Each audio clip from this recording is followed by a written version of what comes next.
Windshield किसी car, truck, बस या अन्य वाहन की फ्रंट विंडो, यानी वो हिस्सा जो ड्राइवर को बाहर का नजारा दिखाता है। वाहन की विंडशील्ड टूट जाए तो कुछ समय के लिए इसके बिना भी काम चलाया जा सकता है, लेकिन प्लेन के मामले में ऐसा नहीं हो सकता, खासकर जब वो हवा में हो। अगर हवा में उड़ने के दौरान ही विमान की विंडशील्ड टूट जाए तो ये चिंता की बात है। विमान की इमरजेंसी लैंडिंग करानी पड़ सकती है, और ऐसा हो गया है गो फर्स्ट एयरलाइन की एक फ्लाइट के साथ। तो खबर यह है कि दिल्ली से गुवाहाटी जाने वाली गो फर्स्ट की एक फ्लाइट को विंडशील्ड टूटने के चलते डाइवर्ट करना पड़ गया। जिस समय विमान की विंडशील्ड क्रैक हुई उस समय वो जयपुर के आसपास उड़ान भर रहा था। ऐसे में विमान को जयपुर की तरफ डाइवर्ट कर दिया गया। खबर के मुताबिक चूंकि भारी बारिश के चलते मौसम अनुकूल नहीं था, इसलिए विंडशील्ड टूटने पर विमान को दिल्ली नहीं लाया गया और जयपुर की ओर मोड़ दिया गया। खबर बताए जाने तक एयरलाइंस की ओर से कोई भी बयान जारी नहीं किया गया है। ये पहली बार नहीं है जब गो फर्स्ट के विमान में गड़बड़ी सामने आई हो। एक दिन पहले ही गो फर्स्ट के विमान में तकनीकी खराबी आने की वजह से इसकी 2 फ्लाइट्स डाइवर्ट करनी पड़ी थीं। डीजीसीए के मुताबिक गो फर्स्ट की मुंबई से लेह और श्रीनगर से दिल्ली की फ्लाइट्स को इंजन में आई खराबी की वजह से डाइवर्ट करना पड़ा था।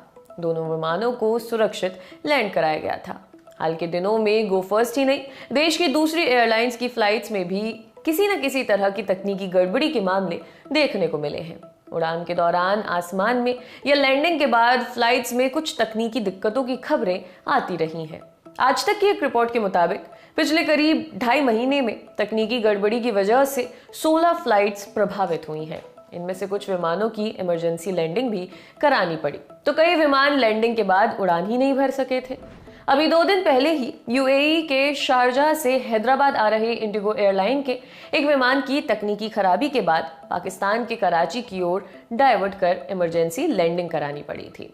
लेकिन विमान यात्रा के दौरान गड़बड़ी के चलते सबसे ज्यादा सुर्खियों में रही स्पाइस जेट एयरलाइन। हाल ही में ऐसा बार बार देखा गया है कि किसी तकनीकी खराबी के चलते स्पाइस जेट के विमानों को या तो डाइवर्ट किया गया या उनकी इमरजेंसी लैंडिंग करानी पड़ी। बीती 5 जून को स्पाइस जेट के एक विमान के कॉकपिट की विंडशील्ड का बाहरी हिस्सा हवा में ही टूट गया। उसी दिन स्पाइस जेट के एक अन्य विमान को फ्यूल टैंक में लीकेज की वजह से कराची डाइवर्ट किया गया था। हालत ये हो गई कि विमानों में खराबी की घटनाओं को लेकर स्पाइस जेट के खिलाफ दिल्ली हाई कोर्ट में याचिका दायर कर दी गई। हालांकि कोर्ट ने इस याचिका पर सुनवाई से इनकार कर दिया था। इसे लेकर अब सरकार भी एक्टिव मोड में आ गई है।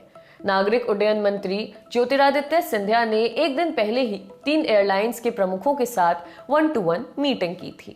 देखते रहिए दी लंदन टॉक। शुक्रिया।